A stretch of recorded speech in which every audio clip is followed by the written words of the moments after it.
Hello everyone, it's me Brad, and I'm back here with part 35. And what I'd like to talk about today, obviously my testimony, my true story. This is a continuation of part 34. Where I left off in 34 was where I basically almost lost my home, my new home, and I wanted to elaborate a bit about how that came to be. You see, guys, when you're being blessed by God, that's because you're being obedient. But when you're not being blessed by God, that's when you're not being obedient. Unfortunately, I had to learn this experience from doing this experience, which wasn't fun. Basically, I don't like to admit it, but I was struggling with the flesh, struggling with lust, and this is while I was married. And I ended up having relations outside of my relationship. And obviously you guys know 10 commandments, thou shalt not commit adultery. Yes, that's what I was doing. And you can't commit adultery, especially when you're living for God. I mean, if you're not living for God and you're doing your own thing, then you do your own thing. But when you're living for God, this is one of his rules that he has and laws that you're supposed to abide by. Basically, when I almost lost the house, I knew I was doing these things, and I seen the consequences happening. It's like I was in quicksand, and as I was in the quicksand, there was no way out. Just like quicksand, there's no way out. You're sinking and you're sinking and you're sinking, and unless somebody gives you a stick, a rope, or something to grab onto and pull yourself out, you just keep going down and down and down. And that's what was happening with me. I just kept going down and down and down. So I was fortunate enough that my ex's parents took us back, because as I was living like this and living in sin, living in lust, living in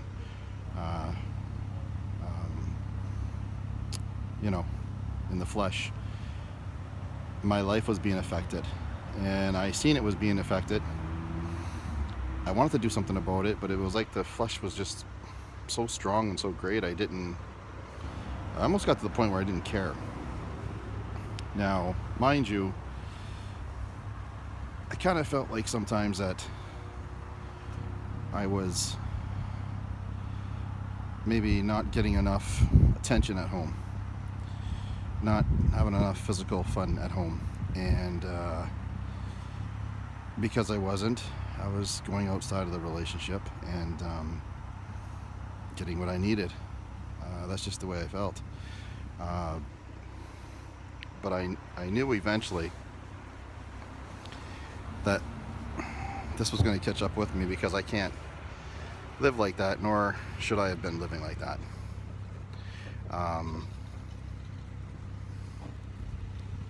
So saying that to you guys, I want you guys to know that I knew right from wrong, and I chose to do wrong, and I was facing the consequences of that. Anyways, guys, like I was saying, my life was spiraling out of control.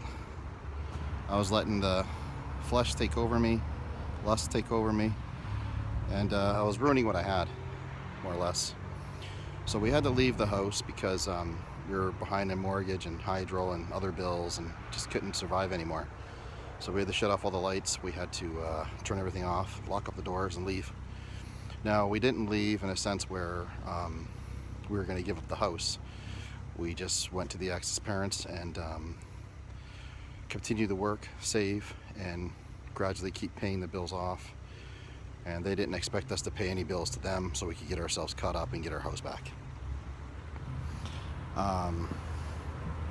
Luckily, God was mercy on I can't even say the word. Luckily, God was forgiving enough to allow me to do this and get back into the house, because he could have simply took it away from me, just like the first one that I had. I kind of felt like the story in the Bible about David. If you guys know that story about David, where David in the Bible, more or less, was looking off a balcony kind of thing, and he seen a female from afar, and she was showering, and she was naked. And when he seen her, he lusted for her, and he wanted her, and he desired her, and he wanted to have her. So he sent his servants out to go get her, bring her to him. And he, like any other guy did, probably, charmed her, talked nice to her, spoiled her, gave her all kinds of things that she wasn't used to having. But I'm sure she still loved her husband and wanted to be with her husband. Eventually, David, there was a war going on, and David made sure that his men put this husband in the front of the war and sent him off to war. And he wanted him right in the front. Why? Because basically he would end up getting killed, and then David could be with his wife. And that's what David did. That's how the story goes. And the one thing about the story is that the Lord spoke to a Christian man and had him give David a message and said, what would you do if a man did this and put this man in front, but he was worded differently, and sent him off to war, and he got killed, and they took the man's wife. And David was like, oh, surely I would kill him, and surely I would do this and do that. And he got really, really upset that a person would do such a thing. And then the prophet of the Lord said to David, you are this man, and God has seen what you have done with this man's wife, and the man himself, her husband. So telling you guys that story, that's what I kind of felt like I was going through at the time, because although I'm not David. So guys, to continue on where I left off, it's a little chilly outside, so I had to come back inside. But then I got inside, and then it got too hot because I had the heat on. I had a big winter coat on top of my big sweater, lumber jacket that I have on. So anyways, like I was saying, I was really feeling down, low, depressed, upset, all those kind of things. Because like I said, I was on the verge of losing my home. I was behind the mortgage and other bills, and it just wasn't happening. It just, to be honest with you, business wasn't even there. And I can honestly tell you that I could sense and feel what was happening. It's like I was bringing this all upon myself. I was doing this all to myself. I decided to be disobedient, and I was being spanked. I was facing consequences that were flipping my ship upside down. And I wasn't happy with the way things were going. I wasn't making money. When you're not making money, you're not paying your bills. When you're not paying your bills, it gets stressful. When you get stressful, you argue in your relationship. When you argue in your relationship, it makes you even more miserable. When it makes you more miserable, then it makes you detached. You're not attached, right? Like your quality time, your affection, all that's not there, because you're fisting it out with each other. So, and that can go on for weeks, days, and months, and the clock just keeps ticking, right? And our body, we have needs and wants. And when we have these needs and wants, we want them fulfilled, we want them taken care of, and that's the way we live as human beings. When you want to eat and you're hungry, you want to eat. When you want to go to the washroom and you got to go to the washroom. So if a person wants affection and they want attention, you could go without it for so long, but then it's just the urge overrides your control. And it's when you let your urge and your desire take over you that you cross the line when you're living as a born-again Christian trying to live for God, that you've decided to enter the realm of sin. And sin brings consequences. Disobedience brings consequences. And I know that. I didn't know how severe that was and how serious that was. And it took time for me to learn these lessons. But I was learning, let me tell you, I was getting smacked around and beaten up and knocked down, and it was just making me crazy. It was like a tornado that was out of control. And sometimes when you're getting beat up like this and the consequences are so tough, it makes you turn to sin even more and more and more and more.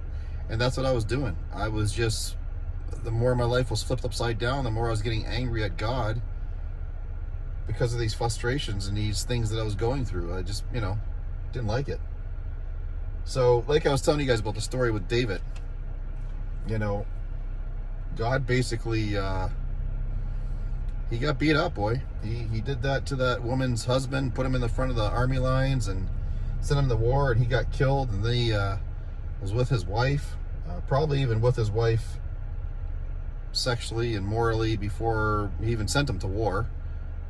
Which she must have felt just disgusting and deflated, because she was, I think, honorable to her man. It's just she had to listen to David.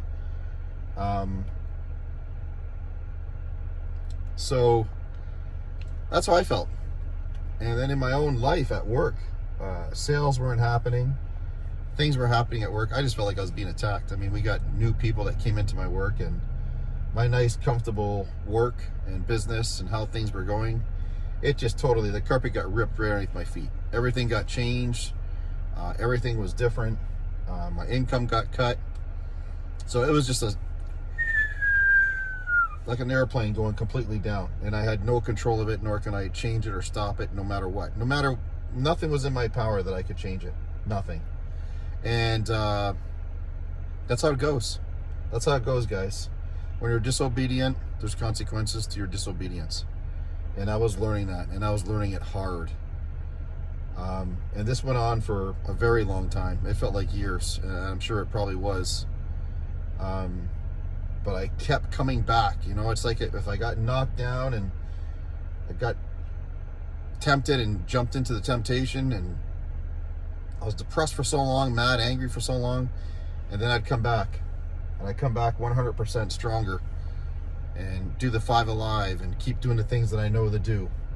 And eventually the chains that were all wrapped around me, my ankles, my wrist, my neck, it just felt like I was thrown into a lake with a brick and couldn't break it.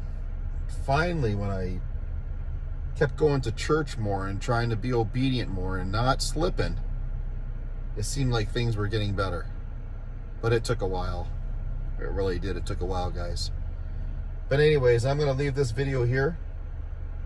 And I'm going to leave you with one little thing here, that I started having lots and lots and lots of dreams. And it seemed like my dreams were actually coming to pass. It's like I would dream it, and then all of a sudden, a month, a day, a week, a year, 6 months, all of a sudden what I dreamed about happened.